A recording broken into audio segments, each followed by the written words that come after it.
Your mother's father and mother. My mother's father's name was John Tracy. I do not know if there was a middle name. The Tracys were from West Philadelphia, back in colonial days, as far as I know.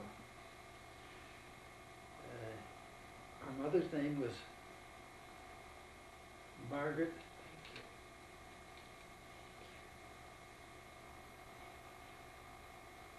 Williams Tracy. And they had, as I've mentioned, perhaps 9 or 10 children. Mm-hmm. Grandpa Tracy was a butcher for many, many years. He had a little butcher shop in the town of Darby, a suburb of Philadelphia. And he worked by himself all the time. Oh no, he had a brother, Joe, who worked with him, Uncle Joe. I vaguely remember him. Mm-hmm. The They lived in West Philadelphia, and we used to visit occasionally. We'd get a trolley car and ride into Philadelphia to visit them. And they used to come out to visit us occasionally out in Swarthmore and in homes where we lived.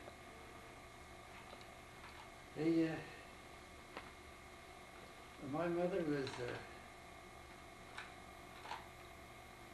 about middle in the family.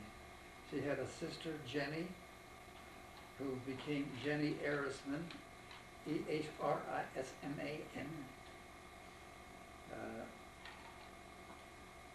Another case where the husband moved out.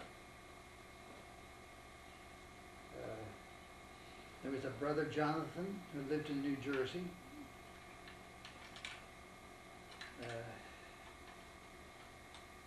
A sister, Emily, who lived in Philadelphia.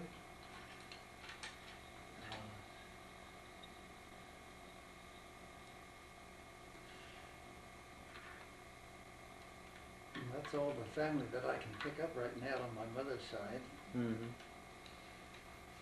And now let's move to more direct people that. Did what? Let's move to like your brothers and sisters. We're getting ready to talk about them. All right. And we just started talking about Iva, so why don't we start and talk about Iva again, so Sure. she's on the end of the previous tape. Iva lived in New Jersey near Atlantic City. This was after she was married. They were there for 40, 50 years probably.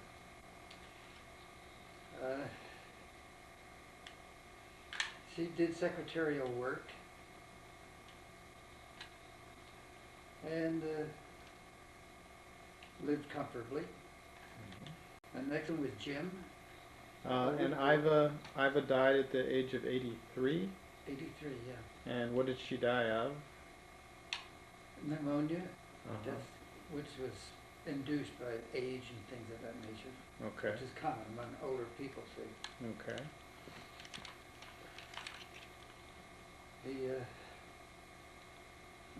That all you want to know about Iva? Yeah, and then. Jim was the next oldest, Mm-hmm. James, and he died 3 years ago at age 77 of a stroke. And he worked for Ford Motor Company for many years, from which he retired several years ago. What did he do for them? Ford Motor Company. He was some kind of instructor. Sister Olive. Yes.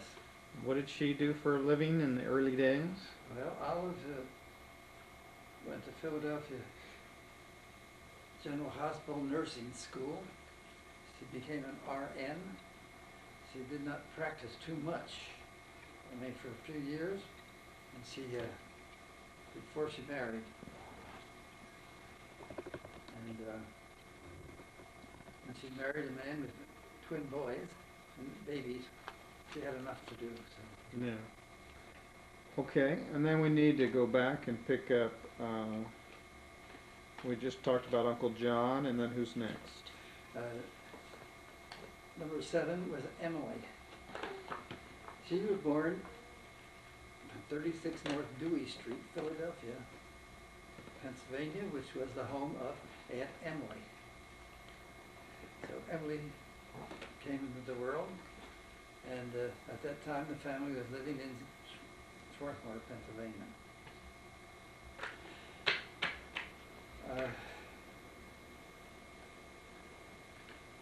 When Emily was 16 years old, she died of a cerebral hemorrhage. As far as we could find out, occurred as a result of a fall while roller skating down a hill in Glen Olden. Must have been a very serious fall. Apparently she struck her head, and at that time she had had severe headaches. She had fever, but you didn't just go to a doctor in those days. And nothing was ever done about it. And nothing could have been done anyway, I don't think. And she was how old when she died? 16. 16. On her 16th birthday, she was visiting Ida at the time in New Jersey. So the next one was Paul. Paul was the last. He had no middle name. He was born. Go ahead. Go ahead, Paul. He was born in Swarthmore, Pennsylvania.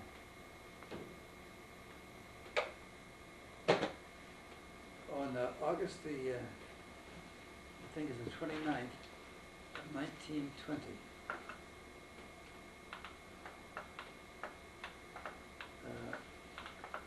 I didn't give you Emily's birthday.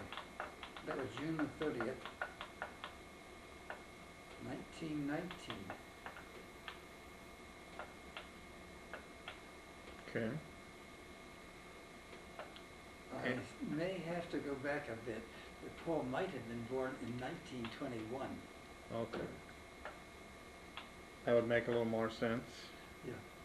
Then in August of 1921, we moved from Swarthmore to the town of Holmes, which is 8 or 10 miles closer to Philadelphia. And we lived there until 1936. So Paul grew up and he went to work for, what did he do for a living? Paul went to work for a company, a pharmaceutical company known as H.K. Mulford, which became part of Merck Company. He was did some kind of lab work. I do not know. And he was married and had children? He was married. He had 2 children by his first wife. I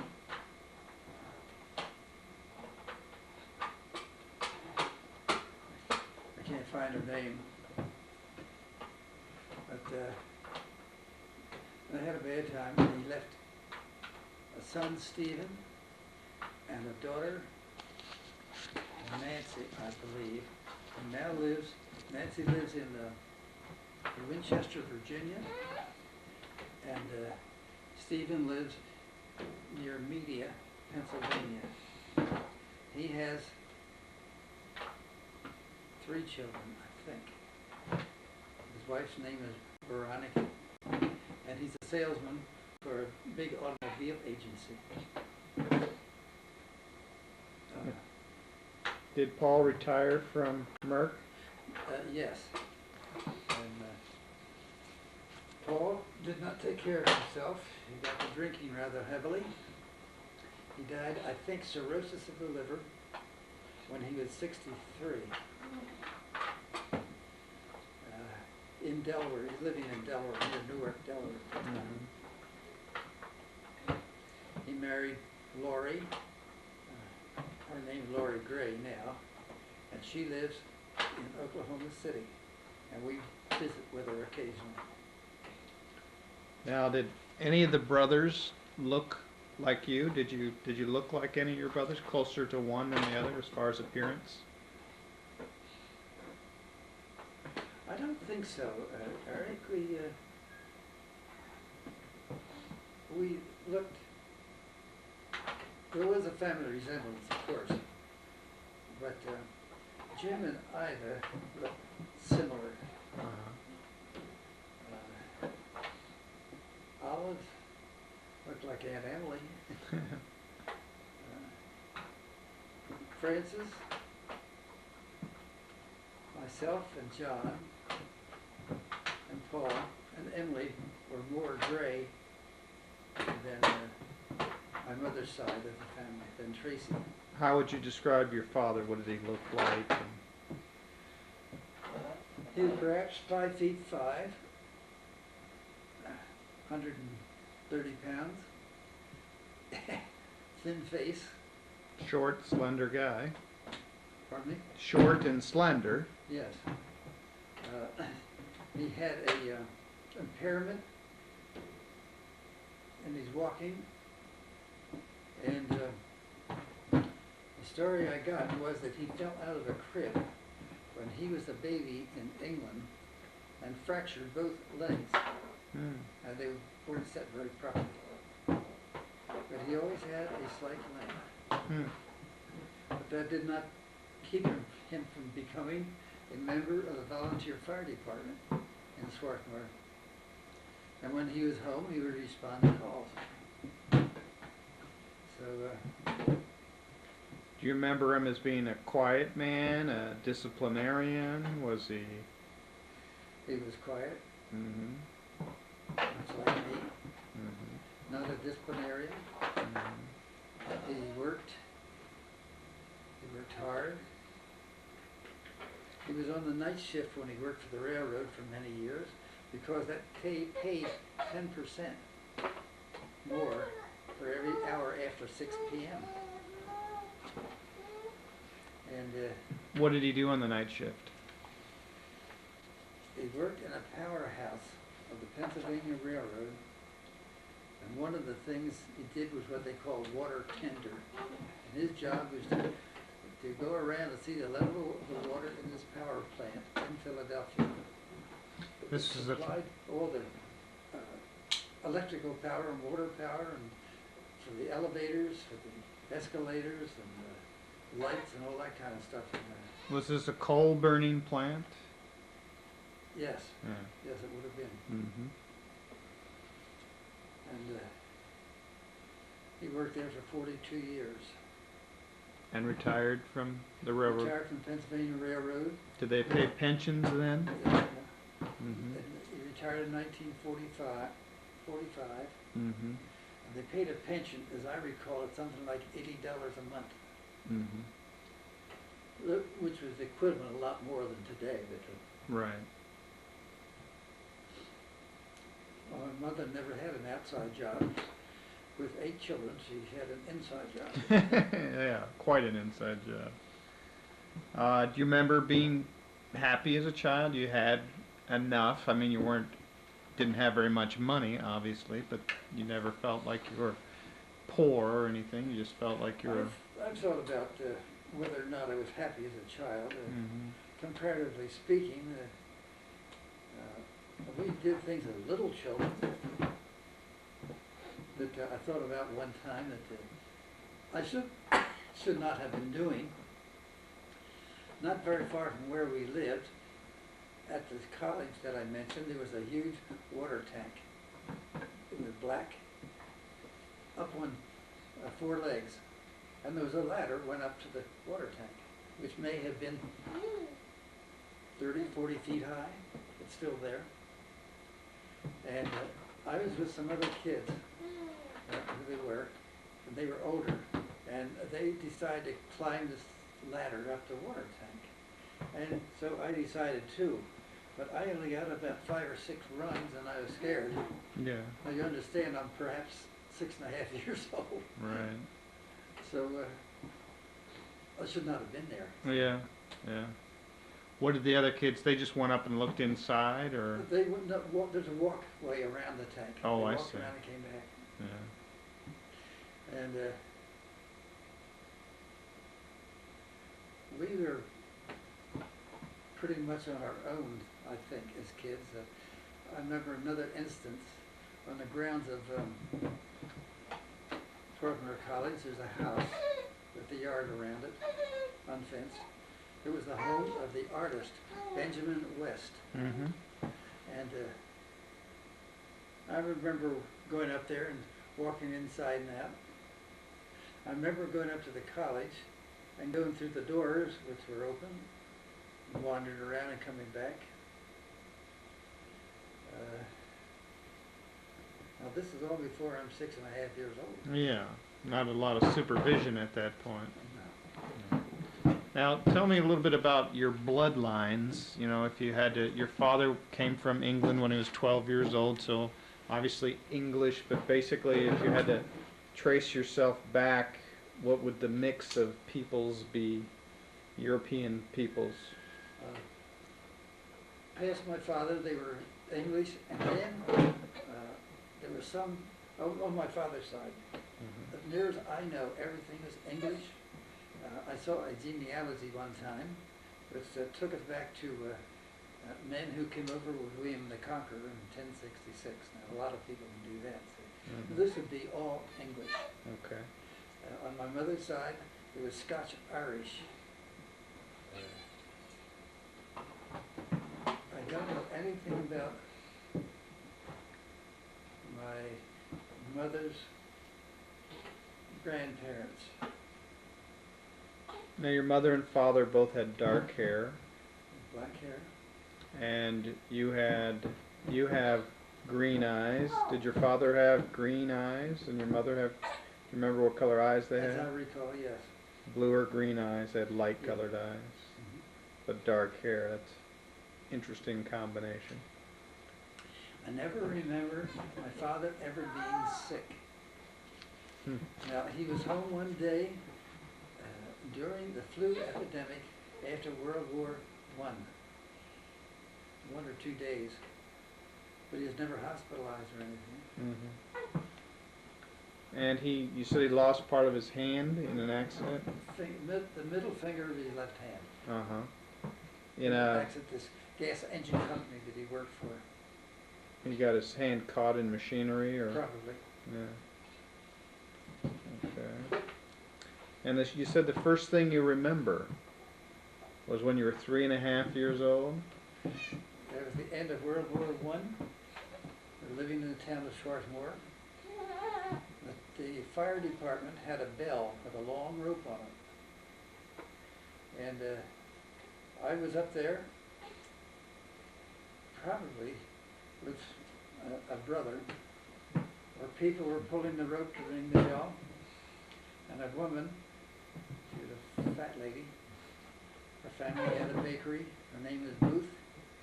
She picked me up and held me up so I could hold the rope while it was going up and down. So, of course, I didn't know what it was all about, but I do remember that incident. But you remember it, yeah. You said some of the things that you strongly remember is starting the first grade. Yeah, I went to in-home Keaton School. There were four rooms for 8 classes. And so the first and second grade were together, second, third, and fourth, and so forth. Third and fourth. So I shared a seat with somebody else. I don't know who it was. And I sat on the left side. Of a single desk with a long bench, and the two of you sat. So I sat on the left side, and today I write left-handed. Because of that, you think? Possibly. I won't say specifically, but very possibly. You kick with your right foot. Yes. And Throw you're- right-handed You do everything right-handed, but you write left-handed. and handle table tools left-handed. Interesting, because you sat on the left-hand side. I didn't- Now, did other kids, do you know if other kids ended up writing left-handed because they sat on that I side? don't know. Yeah, that's interesting. Some of the other things that we talked about, your strong memories are, when you were married and You said you got a medal in the 8th grade. The American Legion Medal in the 8th grade as an outstanding student. They were issued to the outstanding boy and outstanding girl. Mm-hmm. Those are some of the happy memories, I assume. Yeah. Yeah. And you also said some of the hardest memories for you in your life was when your sister Emily died. That was It was very difficult. a difficult time. And the day you were captured. Oh yeah. And some of the things that you're known for, if other people were to describe you, what do you think they would say? It's an interesting question. I think they would say that I'm friendly and I'm nice to people.